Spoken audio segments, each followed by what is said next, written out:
Scrum is based on empirical process control. Empirical process controls helps us in solving complex problems. So before we start talking about complex problem and empirical process control, let's talk about what is a simple problem. Simple problem is a type of problem where we have defined solutions. If we follow some desired steps, it produces a desired output. And to solve those things, we can put a defined process. Many times in software development, we do a mistake by putting a defined process for a complex problem. When we don't know the exact solution, how we can dictate the steps, the templates and procedures to reach to a solution.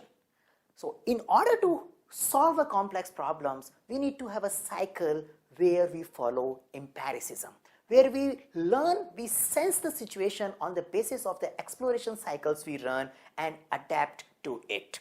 So empirical process controls is based on three things. It focuses on transparency, inspection and adaptation. By transparency, the process control should have sufficient mechanism in place which helps people who are involved in to know where are we, the current state of the product, current state of the project. In Scrum, we put this transparency mechanism by way of having common language, by way of having a common definition of done among the development group and the stakeholders. We also put this transparency in place by following some visual mechanism of showing what's going on inside by way of task boards and burn down chart. The idea of transparency is everybody should be aware of the situation and the openness should be promoted.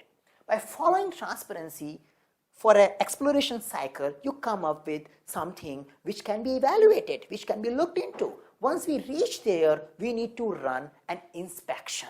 Now, inspection should be done at a frequency which does not stop the execution flow, but provide a sufficient input so that we can improve it in our next cycle. So in Scrum, we inspect the product, what we have produced. We also inspect the process of producing that particular product. This inspection can be done at a different frequency. We do a small level of inspection and adaptation of our 24 hours work by way of doing a small meeting regularly, and we also conduct an end of exploration cycle events to do a proper inspection of our product and processes. So by way of inspection is you are looking into what we have produced, does it meet my requirement, and we are also looking into the process, are we doing the right type of coding, are we following the right type of testing processes which will help us in produce the desired outputs.